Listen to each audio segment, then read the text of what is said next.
እስራኤል ሊባኖስ ገብታ የሂዝቦላን 8 ዋና መሪዎች ጠራርጋ አጥፍታለች። በእስራኤል ድንገተኛውና አነጋጋሪ ኦፕሬሽን የሂዝቦላ ዋና መስራች ልጅ የሆኑትን ጨምሮ ከፍተኛ አመራሮች መደምሰሳቸው ሲሰማ ሂዝቦላ እስራኤል ለማጥቃት 150 ሺህ ሮኬቶች ለማስወንጨፍ መዘጋጀቱ ተሰምቷል። ኢራን ድርድር መፍትሄ ለማግኘቱን ተከትሎ የጦርነት ድባብ የሰፈነበት ቀጠና ወደ ተለያዩ የግንባር ጦርነቶች ሊሸጋገር ይችላል የሚለውን ስጋት በሚያጠናክር መልኩ የኢራን ጦር አመራሮች ወደ ሊባኖስ ማቅናታቸውና የሂዝቦላን ጥቃት ለማገዝ መድረሳቸው ተሰምቷል። የቀጠናውን አስተላለፍ የቀየረውን የእስራኤልን ድንገተኛ ጥቃት በዝርዝር ይዘነዋል። አብራችሁን ቆዩ።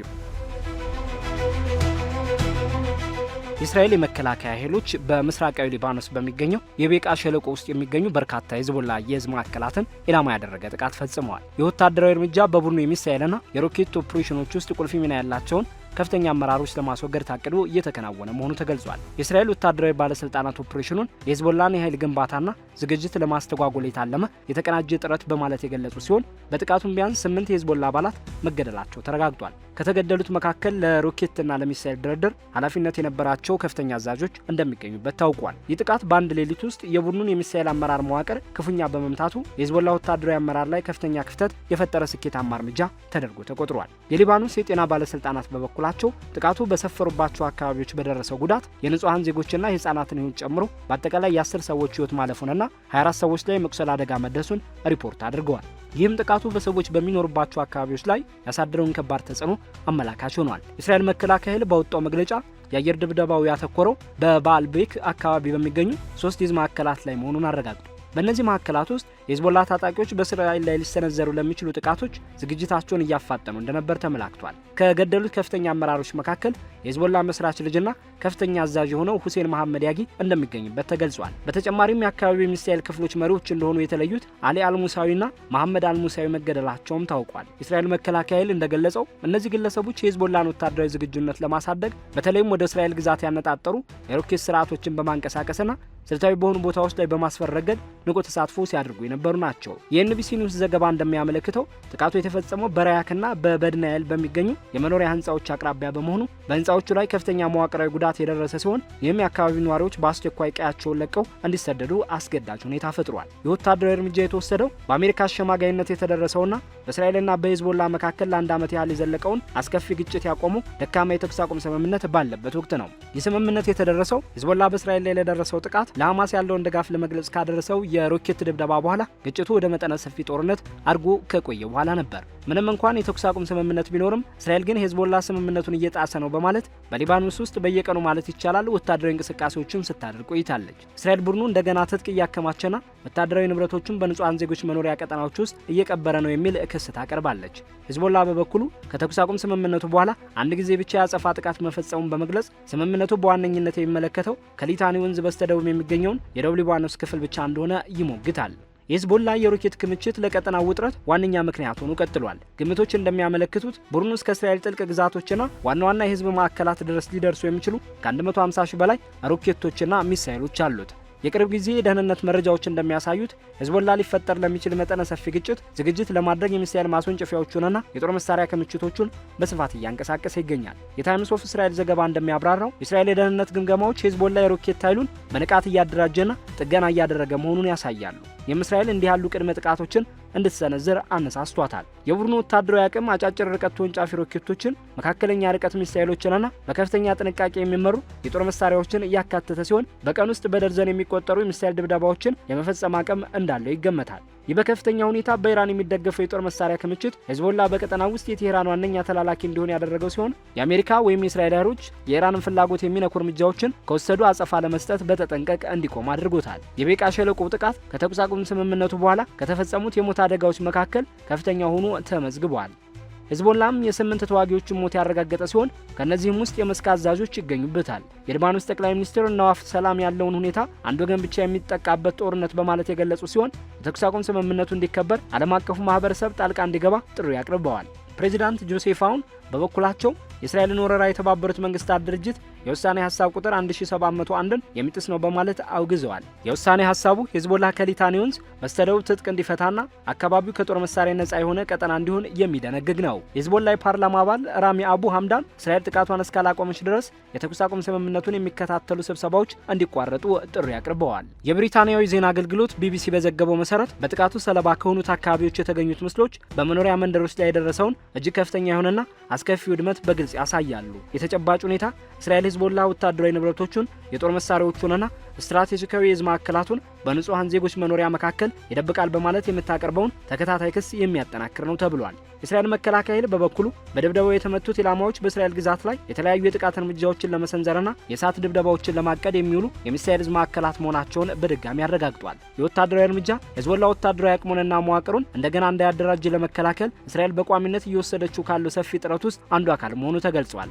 ከዚህ ቀደም የተሰነዘሩት ጥቃቶች በደቡብ ሊባኖስ የሚገኙ የጦር መሳሪያ ቤቶችን ኢላማ ያደረጉ ሲሆን ይህም የሂዝቦላህ መሰረተ ልማት የበለጠ ለማዳከም እየተካወነ ነበር። የሂዝቦላህ ታጣቂ ቡድን ለሰፊና መጠነ ሰፊ ግጭት እያደረገ ያለው ዝግጅት በቅርብ ጊዜ በሚያሳያቸው እንቅስቃሴዎች በግልጽ የሚታይ ሆኗል። ቡድኑ የሊባኖስ መንግስት ከሊታኒ ወንዝ በስተሰሜን የሚገኙትን የጦር መሳሪያ ክምችቶች እንዲበታተንና ትጥቅ እንዲፈታ ያቀረበለትን ጥያቄ በጽኑ ውድቅ አድርጓል። ሂዝቦላህ እንዲህ ያሉትን ጥሪዎች ያጣጣላቸው ሲሆን ትጥቅ የመፍታትን አስፈላጊነት ፈጽሞ እንደማይቀበለው ገልጿል። የተለያዩ የደህንነትና የስለላ ዘገባዎች እንደሚያመለክቱት ሂዝቦላህ እጅግ ዘመናዊ የሆኑ የሚሳኤል ስርዓቶችን በከፍተኛ ጥንቃቄ የሚመሩ ሚሳኤሎችንና ሰው አልባ ድሮኖችን ጨምሮ እስከ 25000 የሚደርሱ ሮኬቶችና ሚሳኤሎች ባለቤት ነው። አልጀዚራ እንደዘገበው የሊባኖስ ጦር በድንበር አካባቢ ያለውን ትጥቅ የማስፈታት እቅድ የመጀመሪያ ምዕራፍ ቢያጠናቅቅም በቀጣዮቹ ምዕራፎች ላይ ግን ከሂዝቦላህ ከፍተኛ ተቃውሞና ግትርነት እየገጠሙ ይገኛል። የድርጅቱ ሰው አልባ አውሮፕላን አቅም ወደ 1000 የሚጠጉ ራሳቸውን የሚያጠፉ ድሮኖችን ያካተተ መሆኑ ቡድኑ ለአካባቢው ደህንነት ያለውን ስጋት ከፍ ያደርገዋል። ከነዚህ ሁሉ ክስተቶች ጀርባ የኢራን እጅና ተጽዕኖ በጉልህ ይታያል። የሂዝቦላህ ዋነኛ ደጋፊና አጋዥ የሆነችው ቴህራን የሂዝቦላህን ወታደራዊ ኃይል እንደገና ለመገንባት የኢራን እስላማዊ አብዮታዊ ዘብ መኮንኖችን ወደ ስፍራው እንደላከች ተነግሯል። የድጋፍ በተለይም የኒውክሌር ድርድሩ መቋረጥን ተከትሎ አሜሪካ በኢራን ላይ ጥቃት ልትሰነዝር ትችላለች በሚል ስጋት የሮኬት ተኩስ አቁምን ማሳደግ ላይ ያተኮረ ነው። የአሜሪካው ፕሬዚዳንት ዶናልድ ትራምፕ ድርድሩ የማይሳካ ከሆነ ወታደራዊ እርምጃ እንደሚወስዱ በመዛት 2 የአውሮፕላን ተሸካሚ መርከቦችንና ተጨማሪ የጦር አውሮፕላኖችን ወደ ቀጠናው ልከዋል። ኤንፒአር እንደዘገበው ትራምፕ ምንም አይነት ስምምነት ላይ ካልተደረሰ መጥፎ ነገሮች ሊከሰቱ እንደሚችሉ በማስጠንቀቅ ከ10 እስከ 15 ቀናት የሚቆይ ጊዜ ገደብ አስቀምጠዋል። በጄኔቫ የተካሄደው ተዘዋዋሪ ድርድር የተደባለቀ ውጤት የታየበት ሲሆን በተለይም በኢራን የማበልጸግና በሚሳኤል ፕሮግራሞች ዙሪያ ያለው ልዩነት እንደቀጠለ ይገኛል። እነዚህ የአየር ድብደባዎችና ወታደራዊ እንቅስቃሴዎች ቀጠናው ወደ ባለብዙ ግንባር ጦርነት ሊገባ ይችላል የሚለውን ስጋት በከፍተኛ ሁኔታ አንግሰዋል። ሂዝቦላህ የኢራን ግንባር ቀዳሚ ተላላኪ እንደመሆኑ መጠን አሜሪካ በኢራን ላይ የምትሰነዝረው ማንኛውም ጥቃት ከሊባኖስ የሚነሱ የሮኬት ናዳዎችን እንዲሁም ከኢራቅ ሚሊሻዎችና ከየመን ሁቲዎች የሚሰነዘሩ ጥቃቶችን ሊቀሰቅስ ይችላል። የእስራኤል ጠቅላይ ሚኒስትር ቤንያሚን ኔታንያሁ እንዲህ ላለው ሁኔታ ዝግጁ መሆናቸውን በመግለጽ በማንኛውም ስምምነት ውስጥ የኢራን የሚሳኤል ክምችት ሊገደብ እንደሚገባ በጽኑ እየተሟገቱ ይገኛሉ። ሮይተርስ በዝርዝር እንደዘገበው ኢራን በቅርቡ ያካሄደችው ወታደራዊ ልምምድ የባህር ላይ ሚሳኤል ሙከራዎችን ጨምሮ ለግጭት እየተዘጋጀች መሆኗን የሚያሳይ ምልክት ነው። የሊባኖስ ባለስልጣናት እስራኤል በተደጋጋሚ የሉዓላዊነት ጥሰት ፈጽማለች በሚል ለተባበሩት መንግስታት ድርጅት አቤቱታ አቅርበዋል። ካለፈው ጦርነቱ ወዲህ የተመዘገበው ከ4000 በላይ የሰዎች ሞት ግጭቱ የሚያስከትለውን ሰብአዊ ጥፋት በግልጽ ያሳያል። ዓለም አቀፉ ማህበረሰብና የተኩስ አቁም ስምምነቱን የሚከታተለው ባለብዙ ወገን ኮሚቴ ስብሰባ ለማድረግ ቢዘጋጁም ሂዝቦላህ ግን ከመቃወም ውጭ ሌላ አማራጭ የለኝም በማለት እያሳየ ያለውን ቢተኝነት ግጭቱ የመባባስ ዕድል እንዳለው ያመለክታል። ኒውዮርክ ታይምስ እንደዘገበው እነዚህ ጥቃቶች ተሰባሪ የሆነውን የተኩስ አቁም ስምምነት አደጋ ላይ የሚጥሉ ሲሆን የጤና ባለስልጣናትም በታጣቂዎች ላይ ከሚደርሰው ጉዳት ጎን ለጎን የንጹሃን ዜጎች ሰለባ መሆን እጅግ አሳሳቢ መሆኑን እየገለጹ ይገኛሉ። እስራኤል በሊባኖስ ላይ የምትከተለው የቅድመ ጥቃት ስትራቴጂ ዋነኛው ዓላማው ሂዝቦላህ ከጦርነቱ በፊት የነበረውን ወታደራዊ ጥንካሬና አደረጃጀት መልሶ እንዳያገኝ ቀድሞ መከላከል ነው።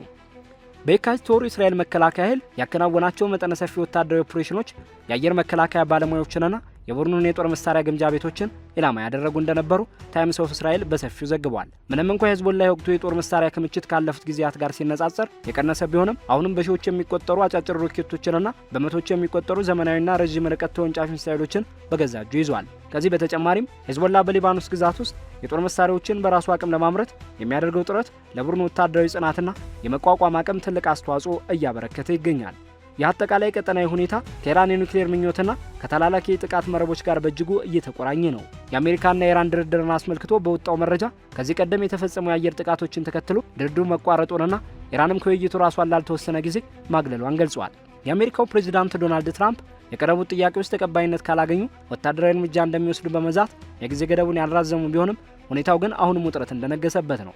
ፒቢኤስ ኒውስ እንደዘገበው ጥቃቶች በኋላ የኢራን ወታደራዊ ተጋላጭነት ቢጨምርም ይህ ሁኔታ ኢራን የሚሳኤል ግንባታዋን ከማፋጣንና ለተላላኪዎቿ የምታደርገውን ድጋፍ ከመቀጠል አላገዳትም። ሄዝቦላ በከፍተኛ መጠን ሮኬቶችንና ሚሳኤሎችን ከአንድ ቦታ ወደ ሌላ ቦታ እያንቀሳቀሰ መሆኑ ቡድኑ ለማንኛውም አይነት መጠነ ሰፊ ጦርነት ዝግጁ መሆኑን የሚያሳይ ግልጽ ምልክት ተደርጎ ተወስዷል። የማህበራዊ ሚዲያ መረጃዎች የተለያዩ የስለላ ዘገባዎች እንደሚያመለክቱት የሚሳኤል ጭነቶችን የያዙ በርካታ የጭነት መኪናዎች ለተቀናጀ ያጸፋ ጥቃት ዝግጅት ሲሉ ስልታዊ በሆኑ ቦታዎች ላይ እየተሰማሩ ነው። አልሁራ በዘገባው እንዳመለከተው ሄዝቦላህን ጨምሮ በአሁኑ ወቅት የደከሙ የሚመስሉት የኢራን ተላላኪ ቡድኖች የጦር መሳሪያ ክምችታቸውን ጠብቆ ለማቆየትና ከጥቃት ለመከላከል በመሬት ውስጥ በሚገኙ እጅግ ጥልቅ ምሽጎችና መሰረተ ልማቶች ላይ በእጅጉ ይተማመናሉ።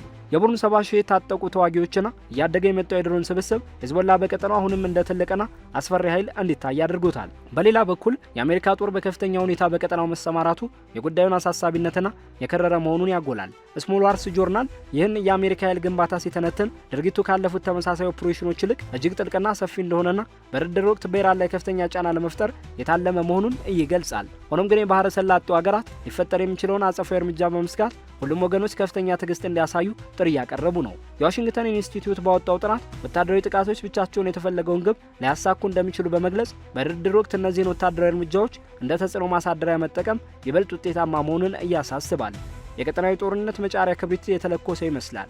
የእስራኤል ቅድመ ጥቃት የሄዝቦላን የጥቃት እቅዶች ቢያሰናክልም በሌላ በኩል ደግሞ ከባድ አጸፋዊ ምላሽን ሊቀሰቅስ የሚችልበት እድል ሰፊ ነው። የኒውክሌር ድርድሩ በውድቀት አፋፍ ላይ ባለበት በዚህ ወሳኝ ወቅት የሄዝቦላ የትጥቅ እንቅስቃሴና የኢራን ተደጋጋሚ ዛቻዎች የጦርነት ስጋቱን እጅግ ከፍ አድርገውታል። ሞደርን ዲፕሎማሲ እንደሚጠይቀው እነዚህ ሁሉ ወታደራዊና ፖለቲካዊ ድርጊቶች የዲፕሎማሲው አካል ናቸው ወይስ ወደ አሰቃቂ ግጭት የሚያመራ የመጨረሻው የሰዓት ቆጠራ የሚለውም ቀጣይ የሚታይ ይሆናል።